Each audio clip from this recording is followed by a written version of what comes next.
요한복음 6장 1절에서 13절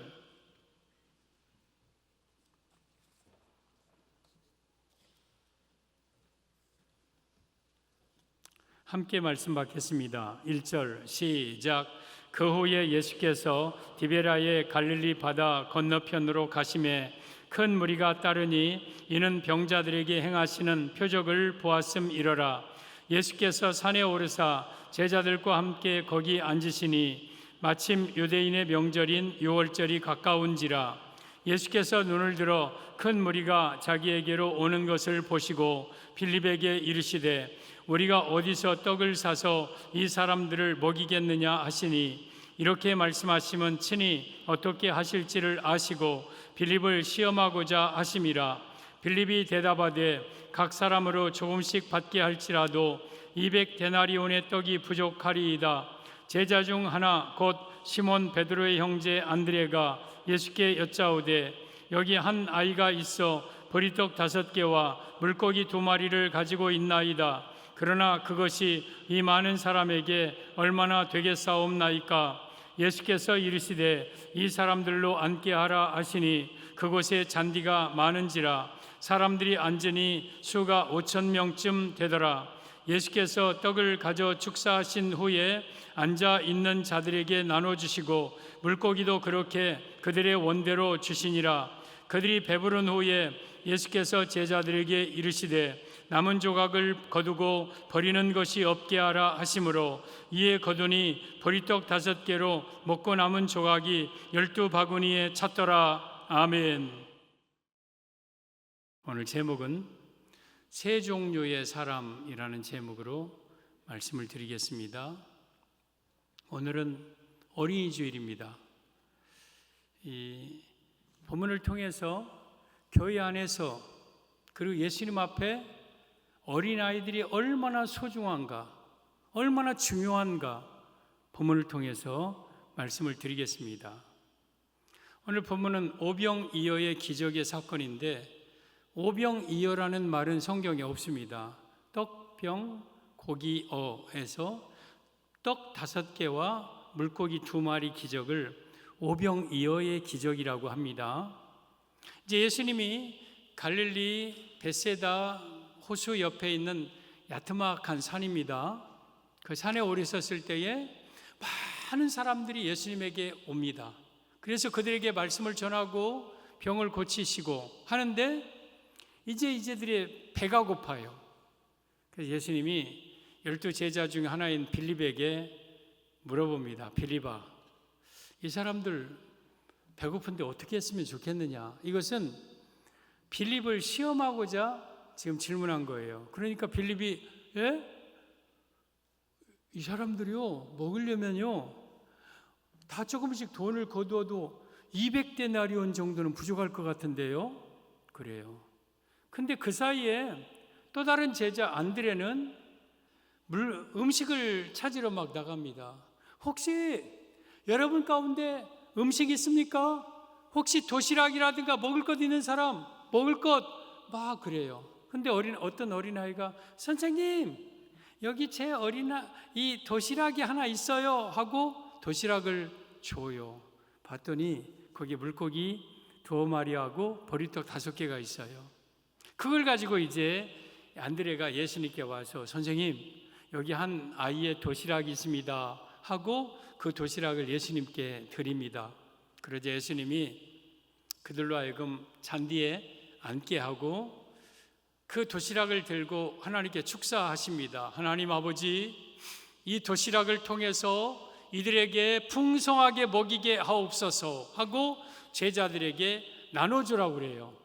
그러니까 제자들이 그 떡과 물고기를 나눠주는데 막 나눠줘도 이게 떨어지지가 않는 거예요. 계속 나눠줘. 여기요, 여기 떡 좀 넣어주세요. 여기 물고기요. 예, 알았어요 하고 막 갖다 줬어. 근데 먹은 사람이 자그마치 5,000명. 근데 유대인의 숫자는 5,000명 하면 남자 20세 이상 된 남자들만 5,000명인 거예요.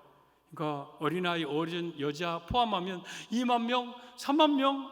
그러니까 그들이 다 배부르게 먹고 이제 남은 떡 조각을 거두어라 하니까 광주리로 12바구니를 남게 거두었다. 이 내용입니다. 오늘 예수님 앞에 있는 수많은 무리는 교회에 있는 성도를 의미하는 거예요. 교회 안에는 세 종류의 사람이 있다는 뜻이에요. 과연 나는 어떤 종류의 사람일까? 본문을 통해서 여러분들이 스스로 알고 여러분이 하나님이 기뻐하시는 모습으로 변화되기를 바랍니다. 세 종류의 사람, 첫째, 빌립입니다. 빌립. 5절 보면 예수께서 눈을 들어 큰 무리가 자기에게로 오는 것을 보시고 빌립에게 이르시되 우리가 어디서 떡을 사서 이 사람들을 먹이겠느냐 하시니 6절 이렇게 말씀하시면 친히 어떻게 하실지를 아시고 빌립을 시험하고자 하심이라. 7절 빌립이 대답하되 각 사람으로 조금씩 받게 할지라도 200데나리온의 떡이 부족하리이다.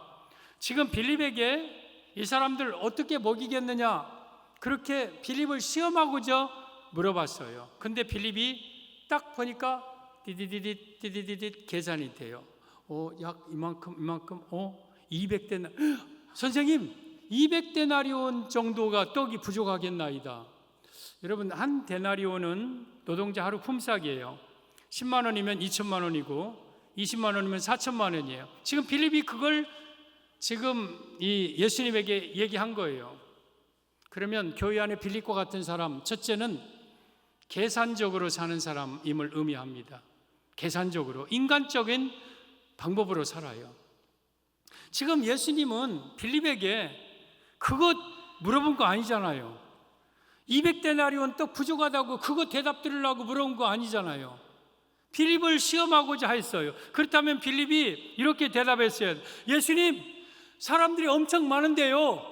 예수님이라면 하실 수 있습니다. 걱정할 거 없습니다. 이 대답을 듣기 원했는데 빌립은 그러지 않았어요. 계산해서 200데나리온의 떡을 부족하다고 말했어요. 빌립은 예수님의 시험에 띠릭 불합격. 여러분, 이 빌립 같은 사람은요 상당히 명석해요. 똑똑해요. 그리고 능력도 있어요. 그러나 그런 사람은 인간적인 계산과 인간적인 방법으로 사는 사람들은 하나님 앞에 쓰임받지 못해요. 교회 안에 빌립과 같은 성도가 있어서는 안 되는 거예요. 가룟유다 역시 마찬가지예요. 한 여인이 귀한 나드 향의 옥합을 깨뜨려 예수님의 발에 붓습니다. 그러자 그 모습을 가룟유다가 보고 여인 어찌하여 허비하느냐? 그거 팔아서 300데나리온은 받겠구만. 그걸로 가난한 자들에게 주지 왜 거기다 붓느냐? 이렇게 책망을 합니다. 가룟유다가 그 여인이 나드 향을 붓는 모습을 보고 머리가 팍 비상하게 돌아가. 저것은 나드 향이야. 최고로 귀한 향이야. 그리고 저건 몇 그램 정도 돼. 요즘 시중에 한 그램에 얼마 정도 되니까 저거 300데나리온쯤 될 건데 이렇게 계산해요.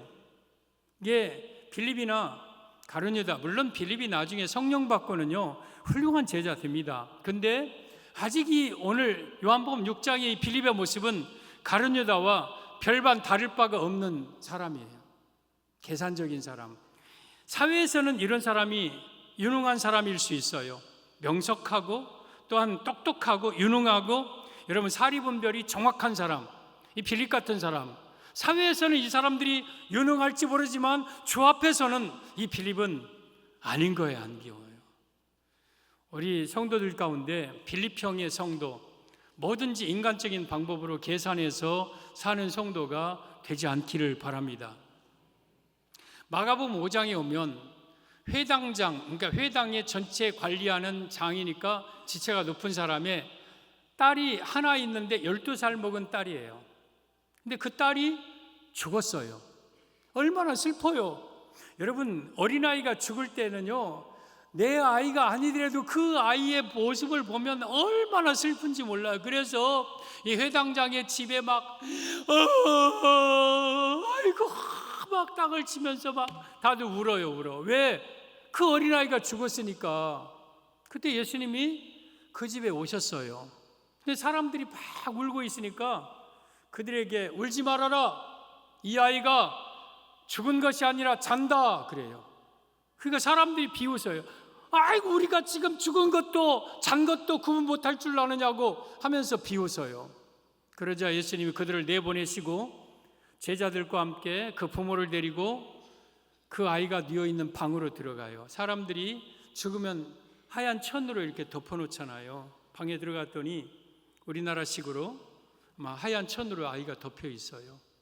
그래서 이렇게 보니까 이 아이는 이미 죽었어. 이제 싸늘하고 이미 이제 심장이 멎고 죽은 거예요. 그러자 예수님께서 그 아이를 향하여서 소녀야 일어나라 달리다 쿰. 달리다는 소녀입니다. 쿰은 일어나라는 뜻입니다. 달리다 쿰 하고 그 아이의 손을 잡아서 일으키니까 죽은 아이의 혼이 돌아와서 그 아이가 살아나요. 이 아이에게 먹을 것을 주어라 하고 부모에게 이 아이를 넘겨줘요.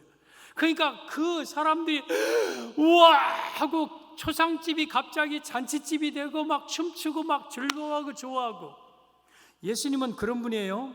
초상집 같은 인생을 잔치집 인생으로 바꾸는 분이에요. 이 예수님의 능력이에요. 여러분, 그런데 여기에서 말씀드리고 싶은 것은 마가복음 5장 39절 이하를 보겠습니다. 들어가서 그들에게 이르되 너희가 어찌하여 떠들며 우느냐? 이 아이가 죽은 것이 아니라 잔다 하시니. 지금 예수님은 이 아이를 잔다고 그랬어요. 그러자 40절에 그들이 비웃더라. 예수께서 그들을 다 내보내신 후에 아이의 부모와 또 자기와 함께한 자들을 데리시고 아이 있는 곳으로 들어갑니다. 그 비웃는 자들을 내보내셔. 너희들 나가. 비웃는 아이들 나가. 비웃는 사람들 나가. 다 내보내고 제자들과 부모와 함께 아이 있는 곳에 들어가서 41절 아이의 손을 잡아 일으키고 이르시되 달리다 쿰 하시니 번역하면 곧 내가 내게 말하노니 소녀야 일어나라 하심이라. 소녀가 곧 일어나서 걸으니 나이가 12살이라. 사람들이 곧 크게 놀라고 놀라거늘. 지금 여기에서 비웃는 자들은 예수님이 내보내셨어요. 여러분, 예수님의 능력을 믿지 못하는 자들, 어쩌면 이 사람들은 정확한 사람들이 아이가 죽은 건 죽은 거예요. 자는 게 아니에요. 그런데 예수님의 능력을 믿지 못하는 자들은 그 자리에서 내보내십니다. 그러므로 여러분, 믿음이 없는 사람은요 기적을 체험할 자격이 없어요. 그리고 기적의 방해꾼이에요. 방해꾼. 여러분들이 만약에 빌립 같은 인간이 살아가면 여러분들은요 기적을 체험할 자격이 없어요. 매사에 모든 것이 계산적이야. 사리분별 정확하게 해서 내 생각에 되면 되는 것이고 안 되면 안 되는 거야. 이런 빌립형 인간은요 하나님의 교회에서 기적을 체험할 자격도 없고 기적의 회방꾼일 수도 있어요. 여러분, 교회에서 빌립과 같은 집사님, 빌립과 같은 성도 장로님이 계시면은요 그 사람 때문에 하나님이 능력을 행하지 않습니다. 그 사람 때문에. 그래서 그는 거기 있을 자격이 없는 거예요. 여러분, 예를 들어서 교회에서 무슨 일을 합시다 그러면 아이고 목사님 안 됩니다. 안 됩니다. 지금 때가 어느 때라고. 우리 계산이 얼마인데 아이고 그거 안 됩니다 하는 사람은요 평생 기적을 체험 못합니다. 이게 빌립과 같은 사람입니다. 예수님께서 이 땅에 계시면서 많은 귀신을 쫓아주고 병을 고쳐주셨고 기적을 행하셨어요. 근데 유독 갈릴리에서만큼은, 나사렛에서만큼은 기적을 별로 행하지 않으셔요. 나사렛은 어디예요? 예수님의 고향이에요. 고향. 어려서부터 나사렛에서 자랐어요. 그래서 사람들이 예수님을 가리켜 선입견 때문에 아이고 저 코흘리게 예수가 왔네. 내가 예수 저 어렸을 때 업어줬는데, 그러니까 예수님을 인정하지 않아요. 그래서 이 나사렛에서는 예수님이 기적을 별로 행하지 않으셔요. 마태복음 13장 58절 그들이 믿지 않음으로 말미암아 거기서 많은 능력을 행하지 아니하시니라. 그러니까 믿지 않았기 때문에 나사렛에서는 별로 능력을 행하지 않으시는 거예요. 그래서 여러분, 기적은 누가 체험하느냐? 빌립과 같은 사람은 평생 기적을 체험할 수가 없어요. 매사에 계산적이고 매사에 인간적인 방법 가지고만 살아요. 그러니까 하나님이 거기에서 일할 여지가 없는 사람이 그 사람은. 여러분, 교회 안에 빌립과 같은 장로님, 빌립과 같은 집사님, 권사님이 있으면은요, 여러분, 그 사람은 평생 여러분 기적을 체험 못합니다. 하나님의 살아계심의 능력을 체험하지 못합니다. 그래서 인간적인 계산적인 사람, 빌립과 같은 성도가 우리는 되어서는 안 되는 거예요. 세 종류의 사람, 둘째 안드레입니다. 안드레. 9절 보면 8절, 제자 중 하나 곧 시몬 베드로의 형제 안드레가 예수께 여짜오되 여기 한 아이가 있어 보리떡 5개와 물고기 2마리를 가지고 있나이다. 그러나 그것이 이 많은 사람에게 얼마나 되겠사옵나이까. 안드레는 둘째, 긍정적인 생각을 가지고 사는 사람임을 의미합니다. 빌립이 지금 200데나리온을 계산하고 예수님 앞에 서 있는 동안 안드레는 이제 나갑니다. 나가서 가능성을 찾습니다. 혹시 여러분 가운데 음식 있는 사람 있습니까? 음식 있는 사람 좀 내놓으십시오. 음식 혹시 도시락이나 적어도 괜찮습니다 하면서 그 어린아이 도시락을 가지고 예수님에게 오는 안드레예요. 절망적인 상황 속에서도 가능성을 찾고 좌절하지 않는 거예요. 이게 안드레 형의 모습입니다. 긍정적인 사고를 가진 사람. 이런 사람이 하나님 앞에 여러분 또 쓰임받고 필요합니다. 그래서 우리 성도들은요, 말이 부정적이어서는 안 돼요. 무슨 일을 할 때 힘들다, 못한다, 불가능하다, 우리는 뭐 죽을 것 같다, 또한 뭐 어렵다, 뭐 이런 말을 하는 사람은요 절대 어떤 일을 할 수가 없는 거예요. 근데 안드레와 같은 사람은요, 비록 5,000명이 넘는 사람 앞에 우리가 아무것도 음식이 없는데 그런 속에서도 좌절하지 아니하고 절망하지 않고 뭔가 가능성을 찾아가서 뭔가 하는 사람이 안드레와 같은 사람이에요. 이게 긍정적인 사고를 가진 사람의 모습이에요. 여러분, 빌립보서 4장 13절에 오면 내게 능력 주시는 자 안에서 내가 모든 것을 할 수 있다고 그랬어요. 마가복음 9장 23절에 할 수 있거든이 무슨 말이냐? 내게 믿는 자들에게는 능치 못할 일이 없느니라. 우리는 이 마음을 가지고 살아야 돼요. 비록 상황은 어렵지만, 비록 절망적인 환경이지만 그 속에서도 반드시 뭔가 길이 있을 것이다.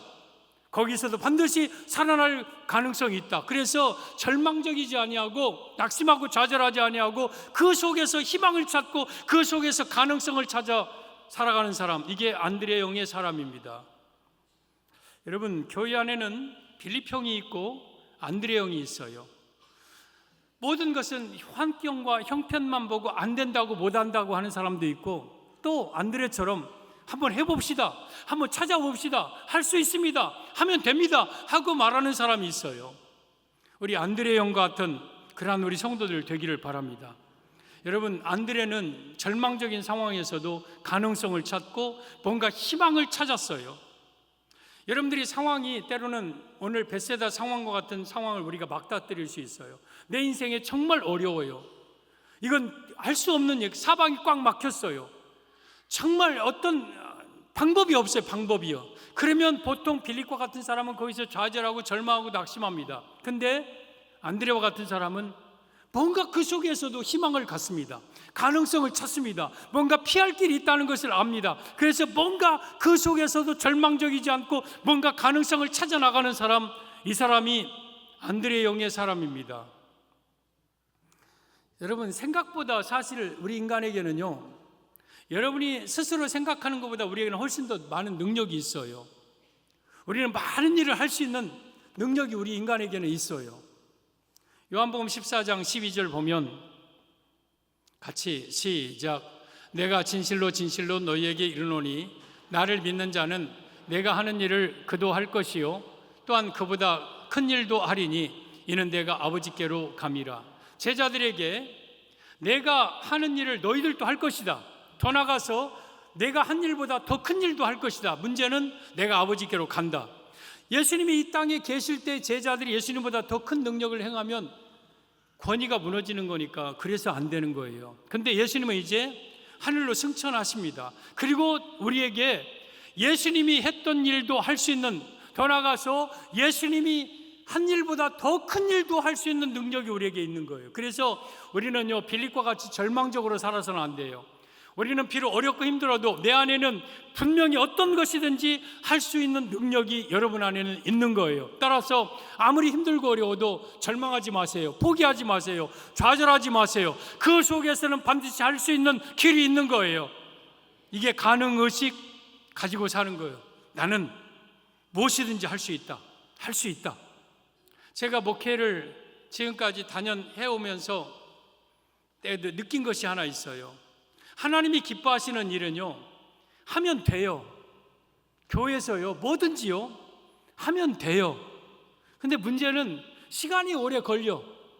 그 때로는 많은 장애물도 있어. 그러나 그 뜻을 포기하지 않고 있으면 끝내는 그렇게 돼요. 왜?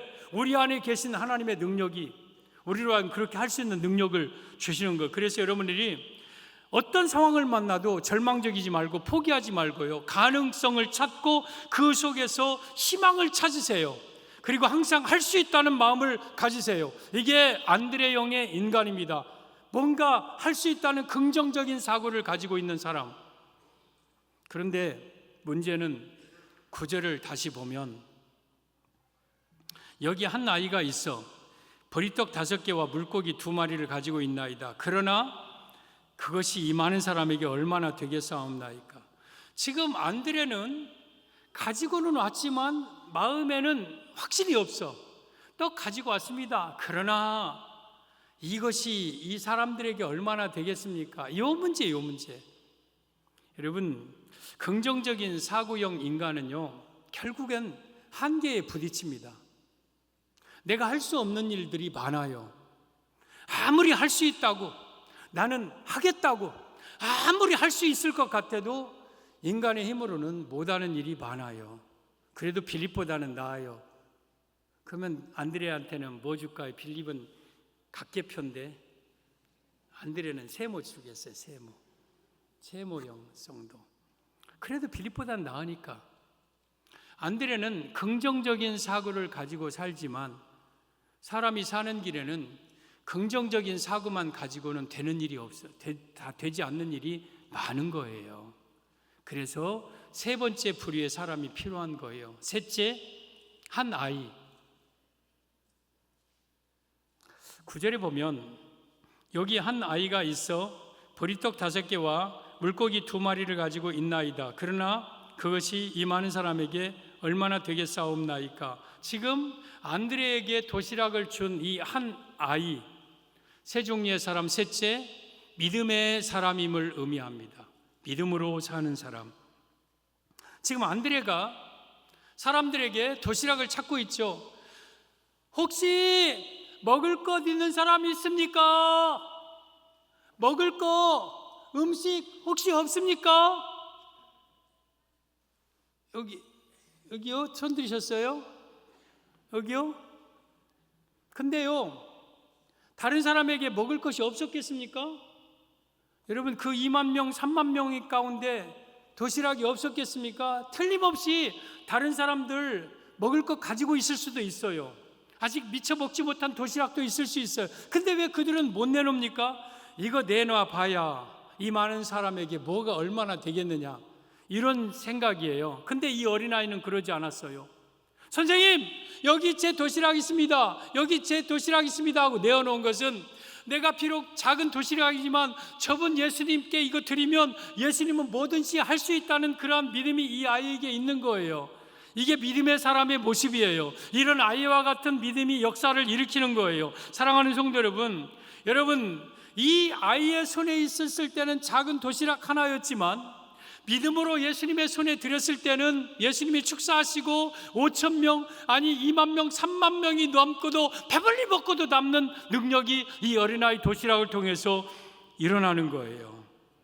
그래서 여러분, 나는 비록 부족하지만 내 삶의 문제를 예수님께 올려드리면 예수님은 그 문제를 어떤 문제든지 해결할 수 있다는 믿음이 여러분에게 있어야 돼요. 이러한 한 아이와 같은 믿음의 사람이 되어야 되는 거예요. 이런 사람이 기적을 체험하고, 이런 사람이 공동체를 살리고, 이런 사람이 여러분 가는 곳마다 살아나는 역사가 있는, 믿음으로 사는 사람을 통해서 하나님은 역사하고 그 주변 공동체까지 사는 거예요. 여러분, 우리 하나님은요, 능치 못할 일이 없는 전능한 분이에요. 우리 로마서 4장 17절 보면 같이 시작. 기록된 바 내가 너를 많은 민족의 조상으로 세웠다 하신과 같으니 그가 믿은 바 하나님은 죽은 자를 살리시며 없는 것을 있는 것으로 부르시는 이시니라. 하나님은요, 죽은 자를 살리는 분이에요. 그리고 하나님은요, 없는 것을 있는 것으로 부르시는 하나님이셔요. 무에서 아무것도 없는 데서 말씀으로 이 세상을 창조하신 분이에요. 그 하나님, 죽은 자를 살리고 없는 것을 있는 것으로 부르시는 그 하나님은 누구에게 역사하느냐? 그가 믿은 바, 믿는 사람에게 하나님은 능력을 나타내시는 거예요. 사랑하는 성도 여러분, 하나님의 능력을요, 여러분 인정하시고 하나님의 능력, 그 믿음을 가지고 살아가면 하나님은 여러분에게 하나님의 능력을 그대로 행해 주십니다.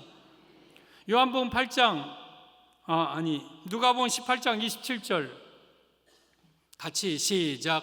이르시되 무릇 사람이 할 수 없는 것을 하나님은 하실 수 있느니라. 여러분이 못하는 것 예수님은 하셔요.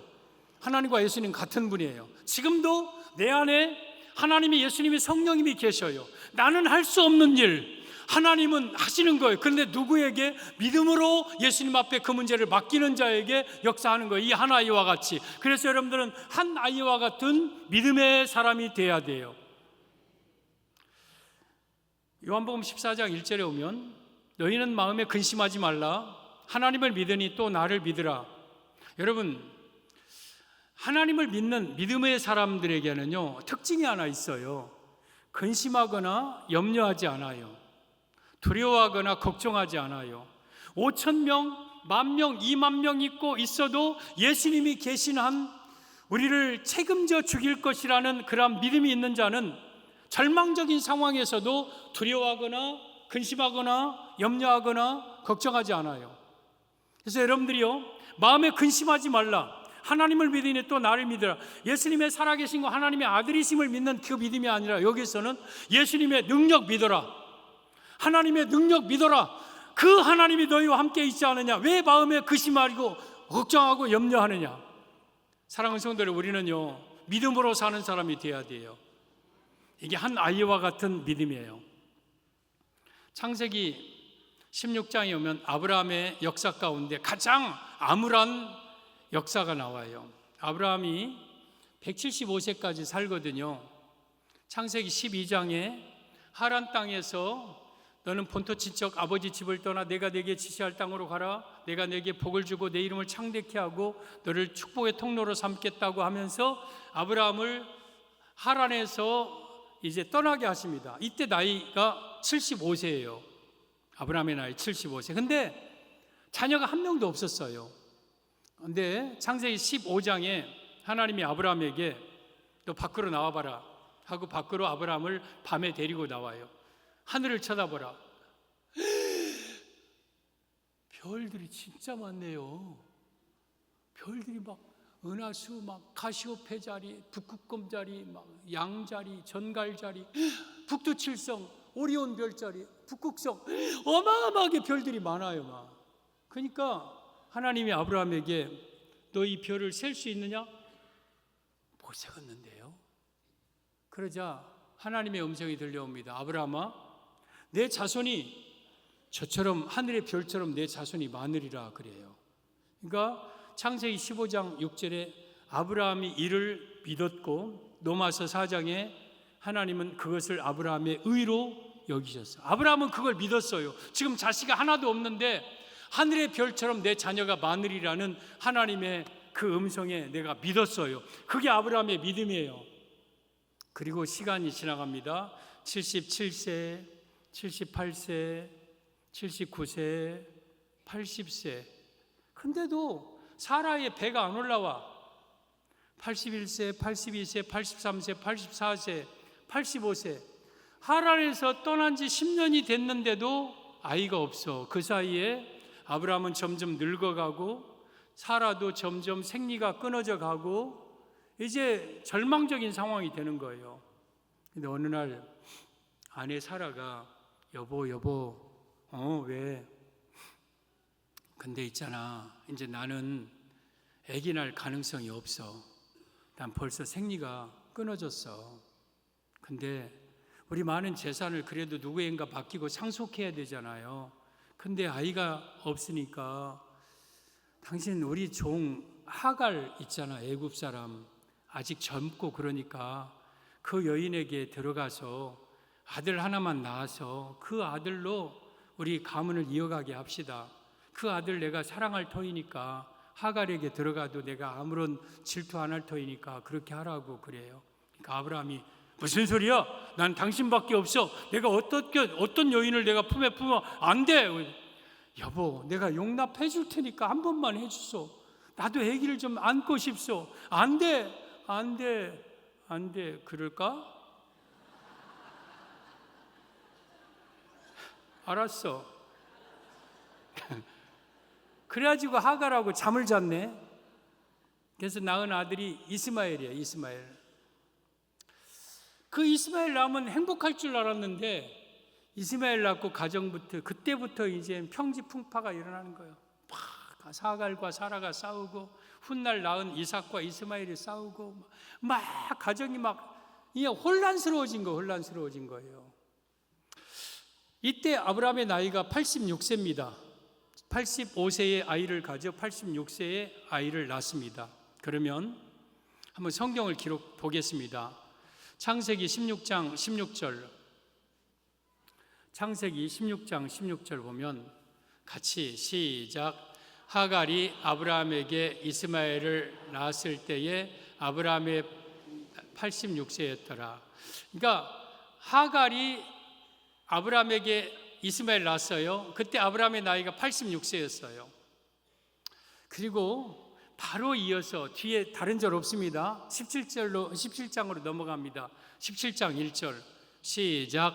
아브라함이 99세 때에 여호와께서 아브라함에게 나타나서 그에게 이르시되 나는 전능한 하나님이라 너는 내 앞에서 행하여 완전하라. 86세 아브라함이 이스마엘 낳았어요. 그리고 그 이후에 아브라함에 대한 기록이 없어요. 아브라함이 어디서 살았는지 뭐 했는지 무슨 일을 했는지 아무 기록이 없어요. 그리고 바로 99세까지 아브라함에게는 하나님이 나타나지 않으셔요. 성경에 아브라함에 대한 기록이 없어요. 영적 필름이 끊어진 거예요. 13년 동안. 여러분, 우리가 술 먹은 사람들 보면 술을 너무 과하게 먹으면 필름이 끊어져서 다음날 내가 어제 몇 시부터 몇 시까지 뭐 했는지를 모르고 하는 사람들이 있어요. 뭔 일인지 아무것도 생각이 안 나. 필름이 끊어진 거죠. 이 아브라함에게 있어서 86세 때부터 99세까지 13년 동안은 아브라함의 영적 필름이 끊어진 기간이에요. 그러면 저 13년이 어느 기간입니까? 아브라함에 대한 하나님의 실망하는 기간이고 하나님의 마음을 추스리는 기간이죠. 인간적으로. 아브라함아, 너 나를 그렇게 못 믿냐? 네 사라가 생리 끊어진다고 내가 너에게 아이를 못 낳게 할 줄 알았느냐? 11년 전 네 75세 때에 하늘의 별 보고 내가 약속했지 않느냐? 왜 그 약속을 못 믿고 인간적인 방법으로 하갈을 얻어서 이스마엘을 낳았느냐? 그러면서 아브라함의 어쩌면 막 실망스러운 기간이죠. 하나님의 마음, 인간적인 표현으로 하나님의 마음을 추스리고 그래도 아브라함은 하나님의 자녀이기 때문에 99세에 나타나서 아브라함에게 첫 마디 하신 말씀이 나는 전능한 하나님이라 그 말이에요. 이 말은 무슨 말입니까? 내가 네 아내가 생리 끊어진다고 아기 못 낳게 할 줄 알았느냐? 네가 나이 먹는다고 아기 못 낳게 할 줄 알았느냐? 내가 그만큼 능력도 없는 사람인 줄 아느냐? 나는 전능한 하나님이라 그 말이에요. 여러분이요, 여러분들이 어떤 일을 믿음으로 살다가요 인간적인 방법으로 계산해서 어떻게 살면 여러분은 영적인 필름이 끊어지는 기간이에요. 그러므로 믿음으로 끝까지 우리 하나님을 의지하세요. 어려움 당했을 때에 옆에서 사라와 같은 자들이 얘기를 할 거예요. 이번에 어디 가봐, 당신 도와준대, 이렇게 한번 바꿔봐, 이거 하나님의 뜻일 수 있어, 기도해보니까 그렇대 하면서 하가 사라처럼 나를 아무리 꼬드긴다 할지라도 나는 하나님에 대한 믿음을 끝까지 지키고 굳굳이 참고 기다리고 있으면 하나님은 때가 되면 이삭과 같은 아이를 주을 거예요. 인간적인 방법 쓰지 마세요. 여러분, 인간적인 방법을 쓰면 여러분의 영적 필름이 끊어지고 하나님이 여러분을 향하여서 실망합니다. 여러분, 이 아이는 믿음으로 도시락을 예수님께 드렸어요. 예수님의 능력을 그대로 믿었어요. 이 작은 도시락이지만 예수님 앞에 올려드리면 예수님은 분명히 이것으로 뭔가 일을 하실 거라는 믿음이 있는 것, 이것이 교회 안에 한 아이와 같은 믿음으로 사는 사람이에요. 이 사람을 통해서 여러분, 우리 하나님은 능력을 베푸셔요. 이 아이는 이름도 없어요. 한 아이예요. 어른도 아니에요. 그러나 제자들보다 믿음이 더 컸어요. 안드레보다, 또한 빌립보다 이 아이의 믿음이 컸어요. 그 아이의 믿음을 보시고 그 수많은 사람들을 먹인 거예요. 여러분, 제가 일부 시간에는 옆에 있는 아이들이 곳곳에 끼어서 예배를 드리니까 그 아이들한테 부모가 옆에 있는 사람들이 인사하라고 그랬어요. 그 아이 때, 아이야, 애기야, 내가 네 덕분에 산다. 네 덕분에 산다. 여기 한 어린아이 때문에 살았잖아요. 이 어린아이가 없었더라면 그들은 쩔쩔 굶고 갔을 거 아니에요. 그러니까 어린아이의 믿음으로 우리가 살아간 거예요. 그러니까 어린아이는 교회 안에서요 중요한 위치를 차지하고 있는 거예요. 하나님 앞에 어린아이는요 굉장히 소중한 아이인 거예요. 근데 여기 비록 여러분들이 어른이라 할지라도 어린아이와 같은 믿음으로 사는 사람을 통해서 그 공동체가 사는 거예요. 여기에 믿음으로 사는 이 한 아이 때문에 이들이 다 배불리 먹은 거예요. 그래서 교회는, 또한 여러분의 사회 가정은 누구 때문에 사느냐면 이 한 아이와 같이 믿음으로 사는 사람 때문에 여러분의 가정이 살아요. 우리 교회가 사는 거예요. 그래서 우리는 이 아이처럼 믿음으로 사는 사람이 돼야 돼요. 그러면 이 믿음으로 사는 이 한 아이 점수를 준다면 100점. 빌립은 각계표 띠짓, 그리고 안드레는 세모. 긍정적으로 그래도 좀 찾았으니까. 근데 이 아이는 100점. 지금 그래서 이게 믿음의 3단계인 거예요. 우리가 처음에는 빌립과 같은 사람으로 신앙생활을 해요. 매사에 모든 걸 계산해요. 되면 되고 안 되면 안 돼, 내 생각에.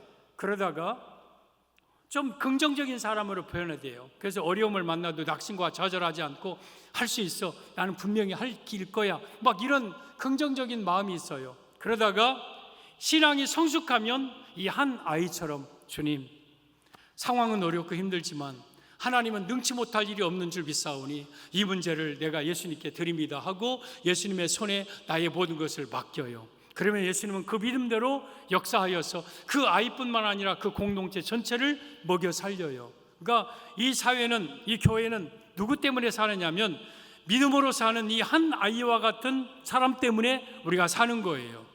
그래서 여러분들은 한 아이와 같은 믿음으로 사는 사람이 되시기를 바랍니다. 오늘 세 종류의 사람, 빌립과 같은 자, 계산적으로 사는 사람, 안드레 같은 사람, 긍정적인 사고로 사는 사람, 그러나 이 한 아이 믿음으로 사는 우리 성도들이 되기를 예수님의 이름으로 축복합니다.